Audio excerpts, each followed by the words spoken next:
потому что тогда у тебя будет контроль. Видно? Hi all. Can you hear me? All right. It's our honor to have here today Professor Maxim Shrayer from Boston College. And he's one of the prominent experts in Russian Jewish, in Russian Israeli, in Russian literature in general. And one of the most interesting projects of him is the research in the Holocaust, in the literature of Holocaust, and the literary evidences of the Holocaust. And today he will talk on one of his recent findings in this realm, and he will present it shortly. But before, I'd ask to say a few words. First, the head of Department of Literature of the Jewish People, Dr. Veret Tohar.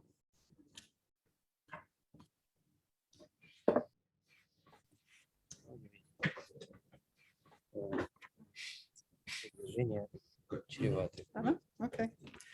Dear colleagues, students, and friends, on behalf of the Literature of the Jewish People Department at Bar-Ilan University, I would like to express my sincere gratitude and welcome Professor Maxim Shrayer, our distinguished guest lecturer. I would also like to thank Professor Roman Katzman, our faculty member and the head of the Russian Jewish Literature program of our department, for inviting Professor Shrayer and organizing this meeting and inviting me to open it. It is an opportunity to call for a wider cooperation between Boston College and Bar-Ilan University. The lecture today will focus on a terrible crime, one of many crimes which were made during World War II, but actually the Krasnodar trial and the Poetic Reportage made by Ilya Selvinsky raises a theoretic issue of literature studies. They raise the dialogue between reality and fiction, the point where the historian becomes a poet and the poet becomes a historian. The point where history, journalism, and poetry combine, and the point where past, present, and future become an artistic artifact for generations. I wish us all a fascinating lecture, and thank you and good luck.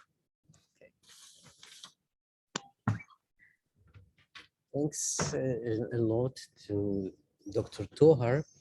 And now I'd ask Professor Judith Baumel-Schwartz to say a few words. She is the head of the Holocaust Research Institute in Bar-Ilan University. Judith? Thank you very much.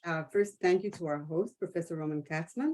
And it is my great pleasure to greet our lecturer, Professor Maxim Shrayer, who is a scholar, an author, a poet, and most important, he is my husband's friend on Facebook. And as of Sunday, he's my friend on Facebook as well. That's the most important means of communication these days. Professor Shrayer was born in Moscow in 1967 to a well-known writer and a well-known translator. He's a professor of Russian, English, and Jewish studies at Boston College, where he co-founded the Jewish Studies program. Professor Shrayer has authored, co-authored, edited, or co-edited more than 15 books in English and Russian. He's translated into English poetry and prose by over 40 authors, many of them Jewish Russian writers, including 4 books of fiction by his own father, David Shrayer Petrov, which he edited and co-translated. Among his other accomplishments, Professor Shrayer has written extensively about the Russian Jewish experience of emigration, beginning with his book, Waiting for America, A Story of Emigration, about the lives of Soviet Jewish emigres and refuseniks waiting in Italy en route to America, through the prequel to this book, Leaving Russia, A Jewish Story, and finally, in his book, A Russian Immigrant, 3 novellas, Professor Shrayer has been the first to tell the story of Soviet Jews as immigrants, leaving the Soviet Union as trans migrants after having left, waiting for the possibility of continuing onward, and finally, as immigrants abroad. By doing so, he has become an expert in emigre culture, from where he then branched out to include various aspects of multilingual and multicultural identities in the 19th and 20th century literature. In his lecture today, we are not going to hear about immigrants in poetry, which I, as a former immigrant, albeit from the United States and not the Soviet Union, find fascinating, but about a topic which I, as the head of the Finkler Institute of Holocaust Research at Bar-Ilan University, find equally fascinating: the first trial of Nazi collaborators that took place in the city of Krasnodar in southern Russia in the middle of the war in July 1943. Its coverage by Soviet and foreign journalists, and particularly the story of the Jewish poet Ilya Selvinsky, who wrote the story of the trial in verse and then was targeted by the Stalinist regime. The story of this early Soviet trial also brings to light another topic: how the early Soviet trials of Nazi collaborators stirred up a discussion about capital punishment, and specifically about public hangings, as we can see in the picture below. A fascinating yet chilling combination of topics. Professor Shrayer, the floor is yours. Thank you very much, Judith. And that's the time to just remind that this meeting is the fruit of cooperation between the Institute for Holocaust Research in Bar-Ilan University and the Department of Literature of the Jewish People, and particularly the program for Russian Jewish and Russian Israeli literature. And thank you all. And now, Professor Shrayer, it's your turn. All right.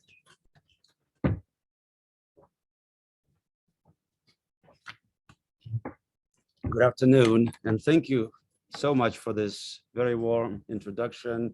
Thank you for having me back. This is my fourth time here at Bar-Ilan, and when I'm asked back in America what my base is in Israel, I always say it's my family. I have a very extensive family in Israel, including a number of first cousins of my parents, whose parents came in the 1920s as Halutzim. And I say my intellectual home base is Bar-Ilan University, and this is really true. So thank you for arranging for this opportunity for me to share this research. I also just want to make two caveats. One is this is part of a shortish book that I'm hoping to finish, which will be a cultural history of the Krasnodar trial, which is a tremendously important trial, as my colleagues already indicated. And two, as you can well appreciate, the bulk of this research had been carried out prior to Russia's invasion of Ukraine. And as far as my luck as a researcher, of course, it's very fortunate because I wouldn't be able to be in Russia now and work in archives. But the atrocities and war crimes that the Russian troops have been committing in Ukraine, I think also brought home, again, some of the questions that I raise in this talk, not only the very nature of war crimes, but also their reception and reportage and their cultural history. No wonder there are colleagues of ours who work on tribunals, particularly post-war tribunals, international tribunals of justice, who are calling for an international tribunal of justice to take place, and to judge those who committed war crimes in Ukraine. You probably know that the Krasnodar trial was one of the reasons the so-called Moscow memorandum was signed, which was a memorandum that was signed by allies that essentially established a framework for a post-war international tribunal of justice that became Nuremberg. In part, it came from the right place. In part, it came from the great anxiety that the allies began to feel because they realized that the Soviets were going to put collaborators and Nazi criminals on trial. So this was in some ways a major wake-up call that sent really vectors in many directions, including targeting the community of international jurists. In any case, my talk today examines this first trial of Nazi accomplices, which took place in the southern, let me just make sure that this moves, in the southern Russian city of Krasnodar, formerly it's Yekaterinodar, on 14th through the 18th July, 1943. Now, what happened at the Krasnodar trial?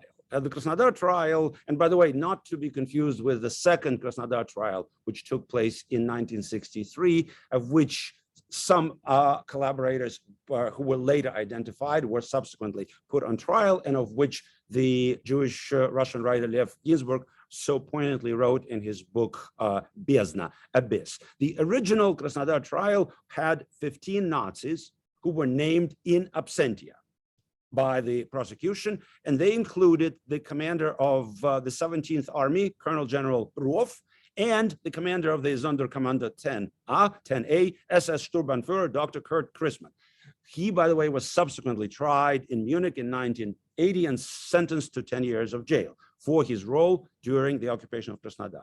And also 2 German military physicians were tried in absentia. However, the people who were physically tried were 11 Soviet citizens who were charged and sentenced at this very carefully choreographed public trial that was held in Krasnodar's largest cinema house, which you can still see today. And of the 11 accused, 10 were ethnic Russians and Ukrainians. One was an ethnic Adige. This is a smaller ethnic group that resides in between the North Caucasus and the coast of the Black Sea. 5 were natives of the Krasnodar region. Most of them had been auxiliaries of Sonderkommando 10A, of Einsatzgruppe D.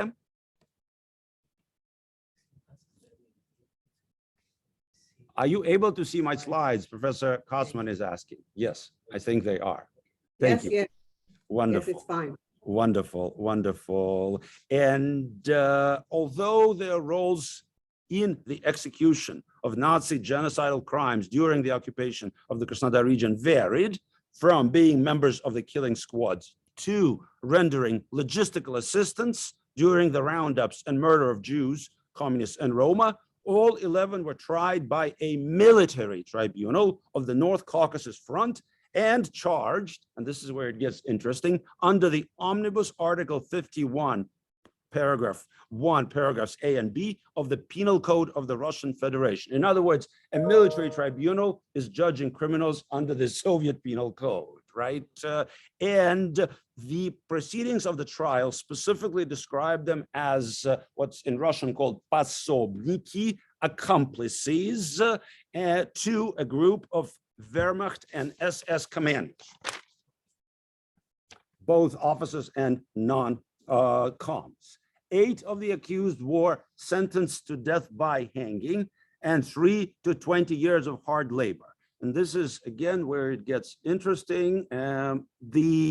Immediately upon the conclusion of the trial, a public execution took place in Krasnodar's main square with some 30,000, I mean 30,000 people watching the medieval collective performance of scripted Soviet patriotism. I will try to show you a brief scene from the documentary that was filmed around at the time of the trial entitled The Verdict of the People. It was released very quickly in August 1943. I warn you, this is a very graphic scene. Let me just get to where I want us to be, and then we will just watch the, okay. Рассмотрел дело о зверствах немецко-фашистских захватчиков и их пособников на территории города Краснодара и Краснодарского края. Военный трибунал приговорил Тищенко Василия Петровича, Речкалова Ивана Анисимовича, Ластовина Михаила Павловича, Пушкарева Николая Семеновича, Писана Григория Никитовича, Напцок Юнуса Мицуховича, Котомцева Ивана Федоровича, Кладова Игнатия Федоровича смертной казни через повешение. Приговор окончательный и обжалованию не подлежит. Товарищ полковник, приведите приговор в исполнение. Иудам-предателям, изменникам русской земли, позорная смерть. So as you can see, it's a terribly graphic execution, very carefully choreographed. The unusual part is that each of the accused, each of the sentenced is standing on a military truck, and they all tear off exactly at the same moment, which absolutely indicates that this was carefully rehearsed. And then they end up hanging in the nooses, and basically their last breaths are captured on film. As I mentioned, the Krasnodar trial cast a very long shadow over subsequent trials of Nazis and Nazi accomplices, both in the USSR and over the international and national tribunals of post-war and post-Shoah justice, not just in the aftermath of the war, but well into the 1970s. Because of course, as you remember, trials continue in the Soviet Union, in Poland, in Czechoslovakia, and of course, in Germany, not just the Frankfurt trials, but also other local trials, like the trial at which this Dr. Chrisman was subsequently tried. Even though the 11 Soviet men who stood trial carried out or assisted with the systematic murder of Jews during the occupation of the Krasnodar region, the word Jew apparently sounded only once throughout the proceedings. And in fact, it was sounded in a somewhat absurd context in which an eyewitness basically describes how the Nazis come to a hospital and say, "Do you have any Jews?" And they say, "No, we have no Jews." And basically there's this tremendous ambiguity. Had the Jews all been murdered, or were there no Jews in the hospital in the first place? There is no mention of Jewish victimhood whatsoever. The Krasnodar trial is especially significant for giving full form and expression to the Stalinist doctrine of non-dividing the Soviet dead and obfuscating Jewish victimhood. Having emerged, at least I've argued that the concept emerges more or less between the winter and summer of 1942, 43. So essentially, to put it between two large military battles, between the Battle of Stalingrad and the Battle of Kursk. So you're talking about late winter 1942 and the summer of 1943. The story that I would like to tell today really deals with the coverage and representation of the trial in the Soviet media, specifically in wartime literary journalism, and also to zoom in, some of you are already in Zoom, so forgive the unintended pun, to zoom in on one remarkable case study of a journalistic report in verse created in the summer of 1943 and published with substantial revisions in the autumn of 1945. The 1943 Krasnodar trial was, as I mentioned, a very carefully prepared and staged multimedia performance. And by that, I mean that a number of media were actively cooperating in fashioning, documenting, and presenting the trial. You have the state prosecutor acting in the role of a Soviet Themis clad in a military jurist's tunic. You have distinguished guests knowingly posing for the camera. You have members of the audience, most of whom had just looked the other way as their fellow Jewish neighbors were being murdered, and now they were all deigning great indignation. And of course, my story too deals with a performance, except something went terribly awry in this literary production on the orbits of the Krasnodar trial.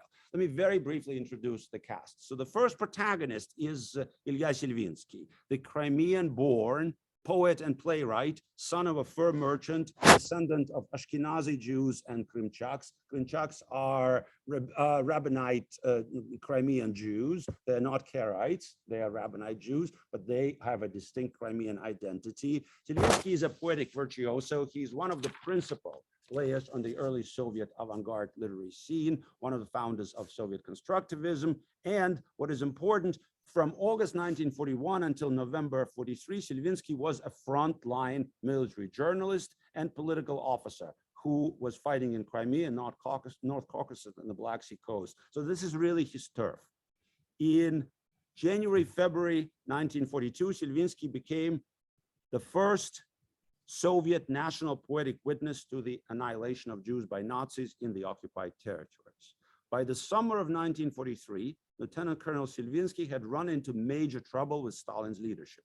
In the autumn and winter of 1943-44, Selvinsky would become the target of 3 separate party resolutions. This is the only such case when a single writer was targeted 3 times during the war for his or her literary work. He was punitively discharged from the military and blacklisted. And he spent over a year in what was de facto an exile in Moscow. The particularly sophisticated punishment was for him to be prevented from serving and reporting as the Soviet army goes on a broad offensive and begins to liberate the formerly occupied territories, particularly in Ukraine, and comes upon place after place, yar after yar, ditch after ditch filled with Jewish skulls and bones.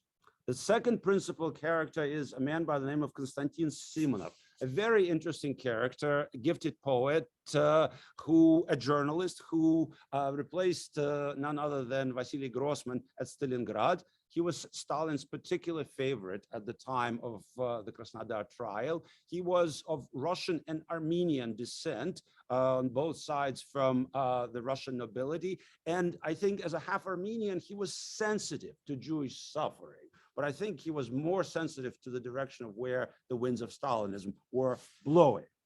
Simonov is important because when the Soviet troops would be liberating Majdanek, he would be assigned the lead article in 3 parts that would run in Red Star, Krasnaya Zvezda, the main military newspaper.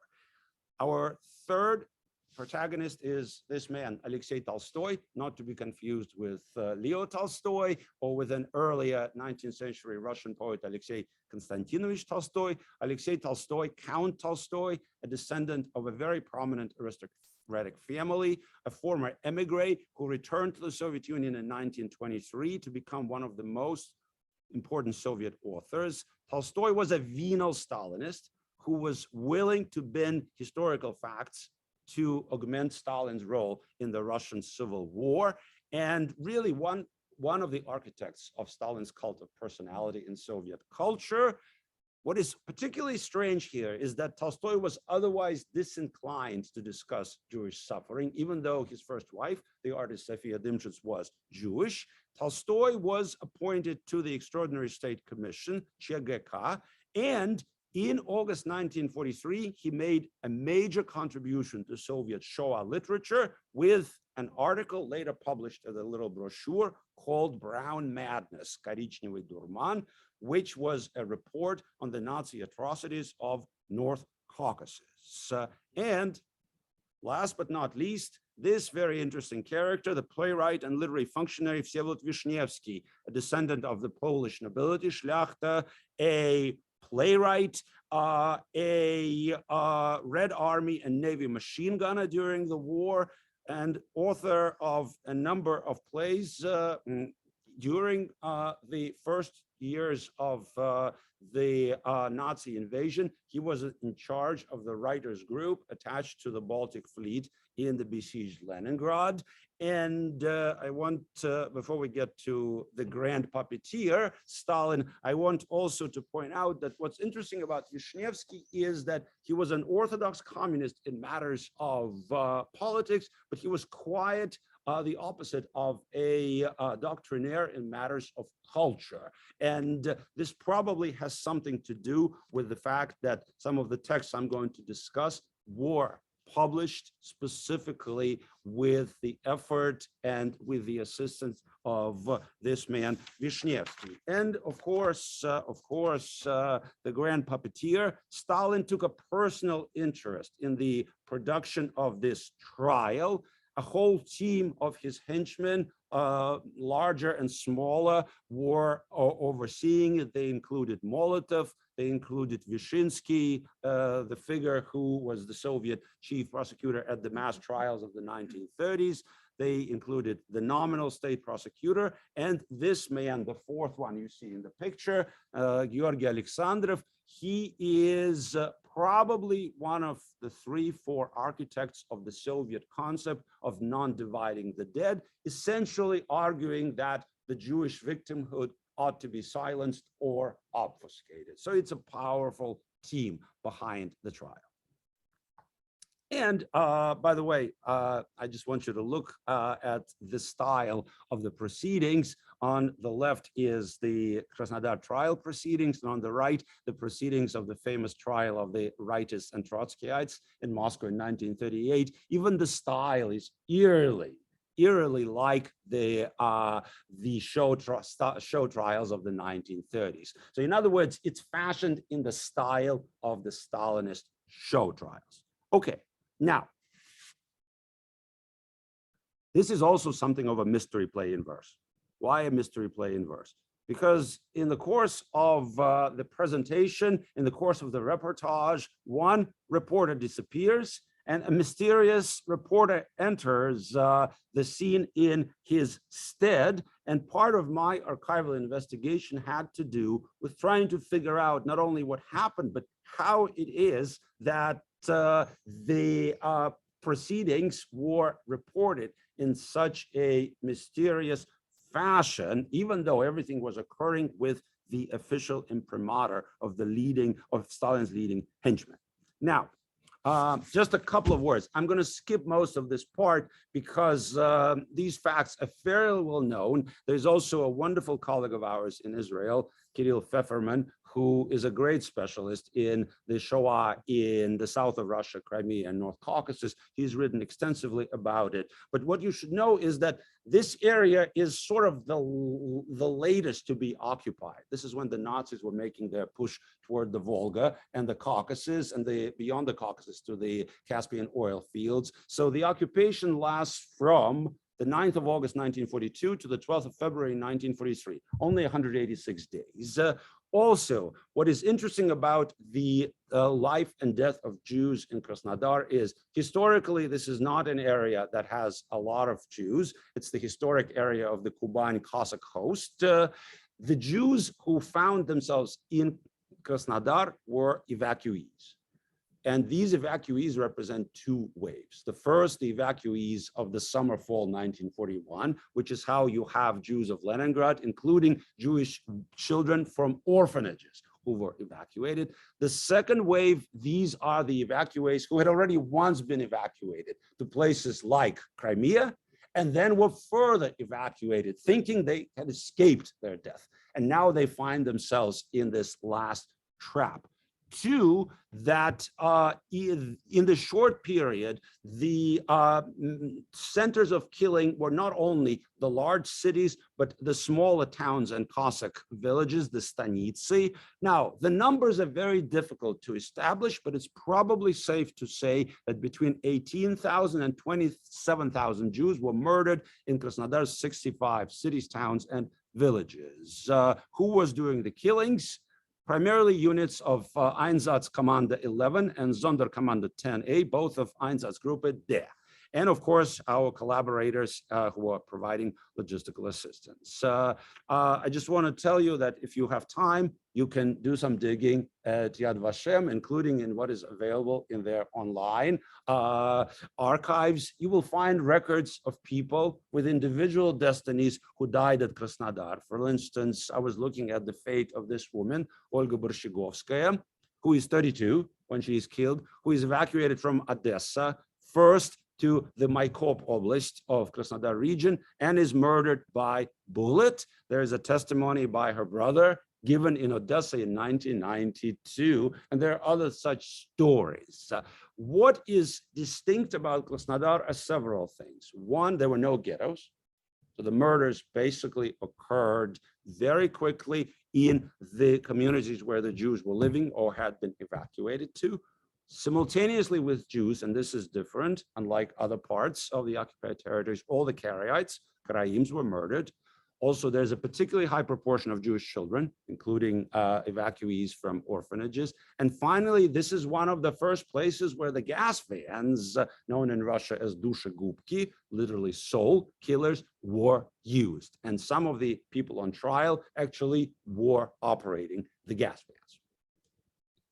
Now, just one other brief word about how the Nazi crimes were investigated. As you probably know, it's a kind of top-down process or a kind of down to the top process. There is a central executive commission, they're regional and local. And if, as you look at what survives of the documentation, you find that the further up you go, so from the small town to the district to the region, the further you see evidence of the obfuscation of Jews. Eventually, the Jews disappear from the reports. Sometimes the records are quite absurd, as in this one record from one village. 387 Soviet citizens were brutally tortured and executed by bullet. Among them are 116 men, 194 women, 77 children. By nationality, Russians, 35, Jews, 300.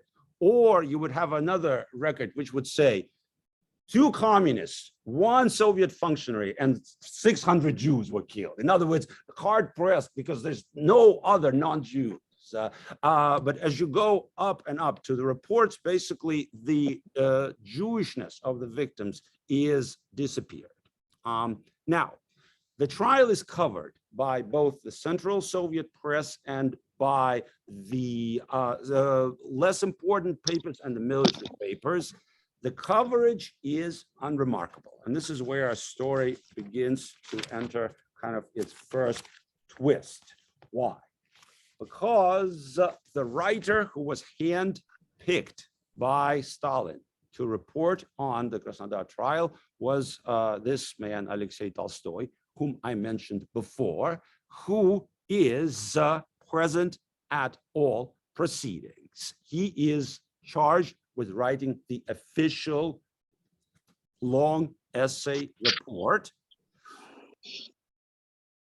The other journalists present there were not stars, but sort of old horses of Soviet journalism, like this woman, Elena Kononenko, who writes for Pravda. And really, these are people who are by conviction, by cowardice, or simply by ignorance, not sure how to deal with the Jewish victimhood. And to them, it's quite natural not to report about the murder of Jews, but to speak about the Soviet, unnamed Soviet civilians. The only remarkable part of the proceedings are the photographs, which are very graphic, alongside what the documentary showed, basically excavated large execution sites with hundreds of corpses. Now, Alexei Tolstoy does not produce a report. And this is really inexplicable. Imagine an official handpicked writer of the highest Soviet caliber, a Stalinist, is sent to the trial. He does not write the report.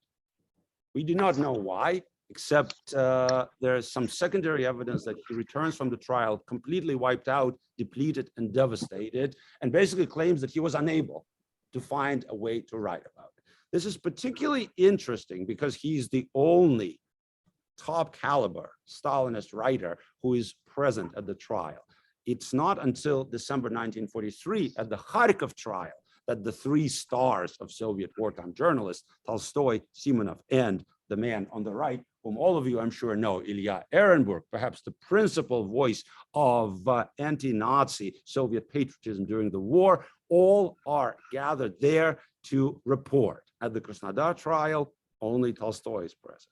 Now, Ilya Selvinsky too is sent to report on the trial. His wartime diary has survived, and I'm actually in the process of publishing it as a book with annotations. It's taking a very long time because it's fairly complicated, because it's not just the diary, but it's a kind of illuminated diary in which articles are pasted in, poems, a lot of other materials. Basically, we know that he's in Krasnodar. He arrives on April 12th. We know that what he sees is not unlike what he had seen when he was writing about the Shoah in Crimea.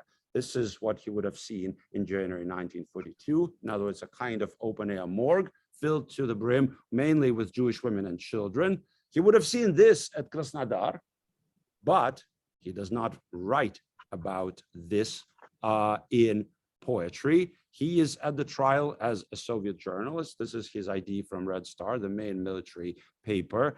Just before he arrives at the trial, A denunciatory article appears in Izvestia, the second principal Soviet newspaper. Some argue that Stalin anonymously wrote it. I don't particularly buy that, but it came from somewhere above. It's basically a devastating critique of his poetry. Selvinsky is present at the trial, as you can see. Oh, Professor Katzman is asking if I could please ask you to mute the microphones, because I think there is a rustle. But basically, what I want you to see is this is raw documentary footage, and you can see Selvinsky here. You see he is in military uniform, wearing glasses in a military forage cap. He is next to Alexei Tolstoy.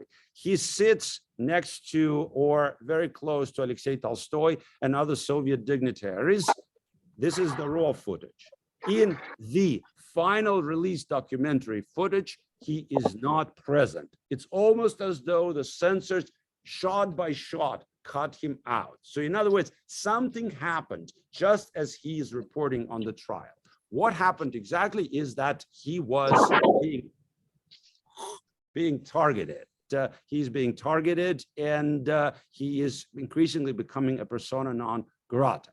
Now, the twist with Alexei Tolstoy is particularly remarkable because he goes on to write an extensive report about Nazi atrocities in North Caucasus, in which the word Jew appears 13 times. So the question is, why does Tolstoy fail to write a story about the trial of Nazi collaborators and does not fail to write a report about the Nazi atrocities in the Caucasus? This, I think, begs a number of very, very controversial questions. Was he averse to writing about Russian and Ukrainian collaborators, Soviet collaborators, as opposed to Nazi murderers who were carrying out the murder by bullet in North Caucasus? Selvinsky, in September, October 1943, is stationed in the town of Temryuk, close to the coast of the Black Sea. It's actually not far from where the war was just taking place. This is the coveted area between the Black Sea and the Sea of Azov. Selvinsky composes a long narrative poem called The Trial in Krasnodar, Sud v Krasnodare, of which a number of versions luckily survive in the archives. So much of my textual work is based on the transformations of the manuscripts of his poem. This is a long report on the proceedings. In the course of it, Selvinsky, in the original version, a Jewish poet with a very openly Jewish view of the Shoah, sits next to Alexei Tolstoy. And in the original poem, Tolstoy is named as himself, as the historical writer. And Tolstoy acts as though he disapproves of the trial, as though he disapproves of the evidence against these collaborators. His body language is such, some of the remarks he makes, as though he feels or acts that the trial is orchestrated. They get into an argument during the trial as they both sit in the audience. And then comes the particularly surprising part. A whole section of the poem details the execution. In other words, what I showed you at the beginning, the documentary evidence where the trucks tear off and where these collaborators are publicly hanged, is described graphically in the poem, described in such a way that on the one hand, there is a physiological, naturalistic perspective, almost a little bit the way Zola writes about the life of the French miners in Germinal, with an emphasis on both the natural and their natural aspects of the body, of life and death. And it is also very much described as a scripted public performance, as an outbreak of a kind of medieval violence. And the narrative voice, the Jewish poet, seems to disapprove, seems to find the whole execution out of place, incommensurate with that which these people and the Nazis had been committing. he writes this poem, and then he's summoned to Moscow and blacklisted. This is his military ID, in which those of you who can read Russian can find February 1944 to April 1945. This is the third line. It says "v запасе," which literally means a reservist. A reservist he was not. He was punitively discharged, dishonorably, and he was basically kept under domestic arrest. So it's a euphemism. And then things change. How do they change? This man, whom we talked about, Selvinsky, and by the way, I want you to pay attention to St. George's cross on his chest. This is remarkable. This is a cross he earned in World War I. He proudly wears it as a Soviet lieutenant commander, actually here, alongside Soviet military decorations. He is brought back from Leningrad and appointed editor-in-chief of magazine Znamya, Banner, which becomes, under his editorship, the principal outlet for Soviet Russian language publications about the Shoah. It's there where chapters from the would-be derailed Black Book are published, including most famously Vasily Grossman's The Hell of Treblinka, probably the most extensive and the most explicit work of Soviet Holocaust literature. Why was Vishnevsky publishing these works? It's something I'm in the process of trying to figure out, but certainly he felt that as an Orthodox communist, it was his duty to open up his journal.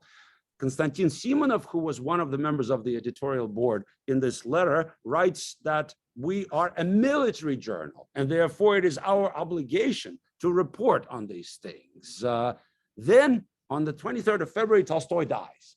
So he dies, and it seems to untie Selvinsky's hands, because now he can submit the poem for publication, in which Tolstoy appears as somebody who shows sympathy, not for Jewish victimhood, but for the collaborators on trial. And Selvinsky is just coming out of this kind of punitive domestic arrest. He submits the poem to Banner. It's admitted and slated for publication for February 1945. And Selvinsky returns to Moscow. And here, very, very strange things start happening. What starts happening is the editorial board starts pressuring him to omit the execution scene. Now, why?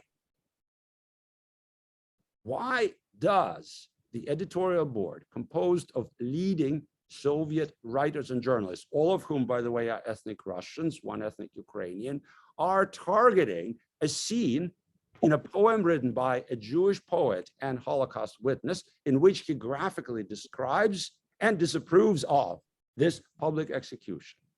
Just ask yourselves this question. Selvinsky fights tooth and nail. He keeps revising the poem under pressure, but he does not want to omit the execution scene. He feels like maybe he'll revise it a little bit and they will agree. Finally, the whole board, sorry, let me just go back to this for a second. The whole editorial board writes a series of opinions in which essentially the gist of the argument is, it is not appropriate for Russian literature to describe execution scenes. Please cut it. This does not do credit to your talent, artistic sensibility, and it is not something we do in the Russian tradition. Now, of course, it is completely absurd because there is a long tradition of execution scenes in Russian literature, going back to the Romantic period and culminating with cornerstone texts, the execution of Tropman by Turgenev and the discussion of capital punishment in The Idiot by Dostoevsky. If you remember, when Prince Myshkin returns to Russia, one of the first things he talks about is public execution. So of course, it is a cardinal part of the Russian tradition. So why are they making such a ridiculous case to try and convince Selvinsky? Selvinsky tries to figure out if there isn't a way around it. And this is what he does. He crosses out the name of Tolstoy because he thinks maybe that is the problem. Maybe they're not really opposed to the execution, but they're opposed to the critique of this major Stalinist writer. And he replaces Tolstoy with, and you can see this in the manuscript, see the letters NN to which the arrow is pointing. You see, N. So Tolstoy morphs into a foreign journalist. All of a sudden, there is not a great famous Soviet writer, but a foreign journalist who sits next to Selvinsky and who disapproves of the trial. And furthermore, in the revised version, he calls for Christian mercy toward these people. And I will paraphrase, he basically says to Selvinsky, those Jewish victims are dead, but these people are still alive. So I, as a Christian, must feel mercy. And Selvinsky is infuriated. So now let's pause for a moment. What happens? A real historical reporter who fails to report on the trial disappears. He is replaced with NN. Who is NN? A number of reasons point and evidence point to the figure of Alexander Wirth. Those who study the coverage of the war by foreign journalists know this man. He's a British, Russian-born journalist who has a major BBC show, which commands millions of people in its audience. He is present at the Krasnodar trial. He later writes a book in which he very specifically talks about the Krasnodar trial as a masterwork of Soviet propaganda, not as a trial of Nazi collaborators who were assisting the Einsatzgruppen in the murder of Jews, but as a tour de force of Soviet propaganda. And so basically, Selvinsky thinks he's going to get away, but no. The editorial board basically writes him a letter saying, it's a wonderful poem, but you must cut the execution scene. We do not know exactly when it's cut, perhaps somewhere between the last typewritten version and the page proofs, but we do know that when the poem is published, the execution scene is omitted. However, what is explicitly present in the ending is a dialogue, which I will read very quickly in English, and we are nearing the conclusion. Basically, it's a dialogue in which the foreign journalist says to Selvinsky, but these are alive. As a Christian, I must now feel sorry for these ones. An unthinkable pain, as if from being struck, for a moment cut my breath short and hit with nausea at my throat. Go away. The Christian was astounded. Go away. Thank God that nobody heard your last phrase. Your hotel, the second block and on the right. Go now. I feel very sorry for your Christ. And as you can see in the text, it's exactly that. Ступайте, мне очень жалко вашего Христа. So this appears in one of the leading Russian language literary quarterlies. Now, what is the legacy of this story and of this poem? First, in 1947, Selvinsky, as the climate in general for Jewish self-expression is, of course, getting worse and worse. The Black Book is about to be derailed. The window of opportunity for publishing about the Shoah is closing. We're approaching the beginning of the anti-cosmopolitan campaign. Selvinsky publishes a large collection called Crimea, Caucasus, Kuban, in which the poem, The Trial at Krasnodar, appears. There is no execution scene, but the language in which he openly challenges this man who calls for Christian mercy while not showing any sympathy toward the Jewish victims is present. That's one. Two, the Krasnodar trial is followed by a wave of subsequent Soviet trials of Nazis and collaborators. The Kharkov trial, the Kiev trial, the Leningrad trial, the Minsk trial. All of these are public trials, show trials, and they all end with spectacles of public execution. So the Soviet leadership does not give up on the idea of public executions. What it seems to give up on is the idea of writing about them. And then a couple of more twists. In 1948, Всеволod Vishnevsky, the man who made possible the publication of this poem, was removed from the editor of his magazine and replaced with none other than Vadim Kozhevnikov. This man has a particularly notorious role in Russian and Jewish literary history because he's the one who hand-delivered the manuscript of Life and Fate by Vasily Grossman to the KGB. So as you can imagine, the climate had changed.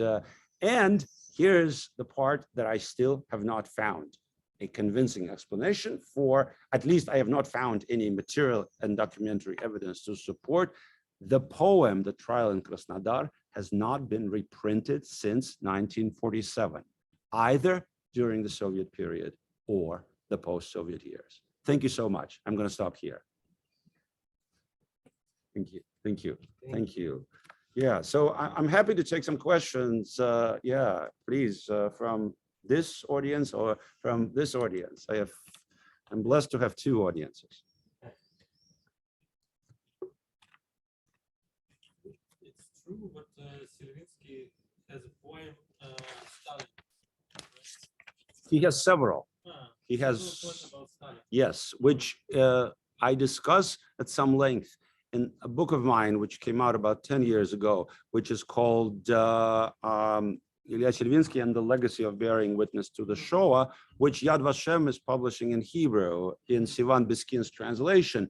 And yes, Selvinsky writes several Stalinist dithyrambs during the war, including one poem where Stalin is portrayed as standing next to a map of Europe, a map of the war, and kind of directing the events. So he was not, believe me, immune to these things. But obviously, it hasn't helped. Could you say some words about language of this poem? Stalin. What is the language? Listen, Selvinsky was a poetic virtuoso. So really, he was one of those poets who was both blessed and tormented by his inability to write crappy verse, to write verse with a weak, unsatisfying texture. However, in a sense, it lays bare the very problem of such verse, as it also lays bare the problem of many poems written in praise of Stalin by poets in numerous languages, including Yiddish, by Yiddish Soviet poets, believe me. And I've argued in a couple of pieces that, in a sense, this is one of the prices that Jewish poets pay during the war for being able to write about Jewish victimhood. That basically writing Stalinist dithyrambs is what they pay for, right? Pay for. And I think it is a particularly unique Soviet case. In other words, when I teach this in the context of a course on Shoah literature, of course, there's nothing like it in, say, American literature about the Shoah, or right, because the whole idea of a dithyramb written right for a president is virtually non-existent. And in fact, Alexei, just to add one small drop to this, it's not really until the inauguration of President Kennedy that the very, very, very old Robert Frost is not asked to read a poem. And it's a famous scene. He's very old. His hands are trembling. There's wind blowing. He has trouble seeing. And he reads a poem he writes for the JFK inauguration. Generally, it's a particularly un-American thing, but a very Soviet one, right? Yeah, so thank you. It's a great question. But obviously, it has not helped him one bit in this case, because I think what he really wanted was to have the execution scene in the poem.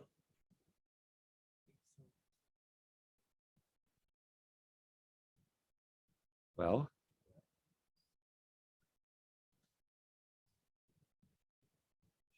any more questions or comments? I would love to. Yeah. Yes, please, if I may. Yes, and just introduce yourself, please. Yeah, I'm Dina Moyala from Tel Aviv University. Yeah, we corresponded. Of course, of We course. were planning to visit in the winter. We'll do it I'm again. really happy. I'm happy for this opportunity, and I really enjoyed your presentation. Thank you. Very interesting. Thank you. Yeah.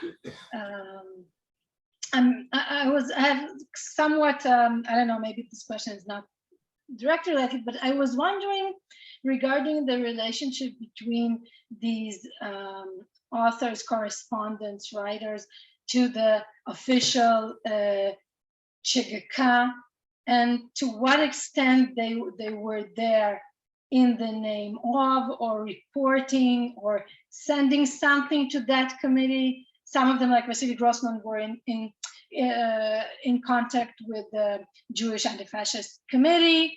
Others weren't. So yeah, if you could enlighten. Yeah, thank you. No, of course, it's a very, very good question. And as you know, so the CGK, the State Executive Commission, which is created to investigate Nazi crimes, and of course has a very broad mandate, is a body that includes prominent Soviet figures from different branches of science, culture. The most prominent writer on its board is Alexei Tolstoy. It's otherwise not well represented by Jews or people who are sympathetic to Jewish suffering. And of course, the paradox of this trial is Tolstoy is there in two official capacities. One, as a member of the State Extraordinary Commission, and two, as the lead writer asked to report for Soviet newspapers. And he fails, in a sense, in both capacities. Now, the question about the role of the Jewish Anti-Fascist Committee or figures like Vasily Grossman is also one that I think is important. I deal with this in kind of the longer version of this.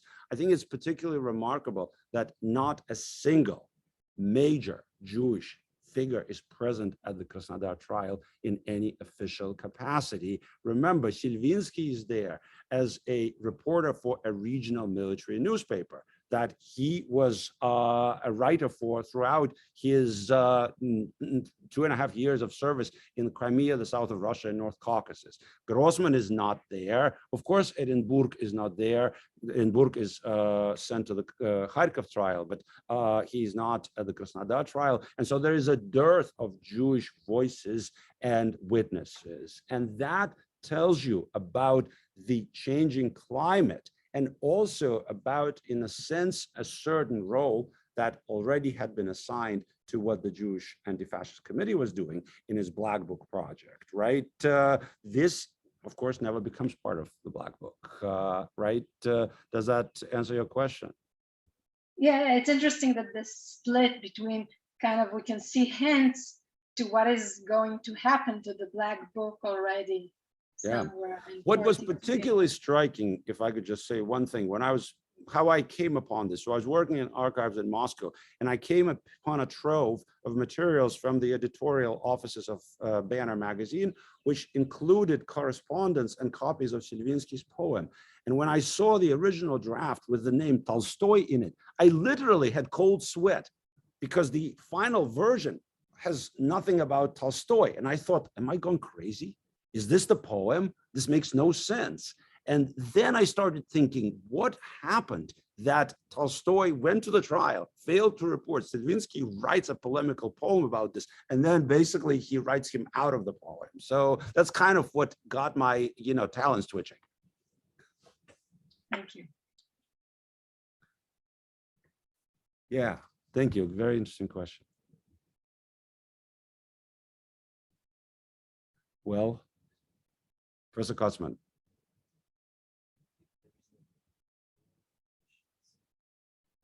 So I would like to thank you, all of you, again for being here, and for your feedback and for your presence. And I hope to see you again soon. Thank you so much. Well Thank done. you very much. Thank you. Okay. Thank you. And the recording will be posted on the site of the Holocaust Research Institute, Wonderful. right? Wonderful. Thank Yes. you. Thank you all. If I'm allowed, I'll be happy to have a link to the recording also later on, because I thought of people who would want to Yeah, hear it. sure. Yeah, So absolutely. if that's okay, I'll email you later. Thank Yeah. you. Sounds Great. It was fascinating. Thank you very much. Thank you. It was good to see you. Thank you. Thank you for organizing. Thank you. Thank you.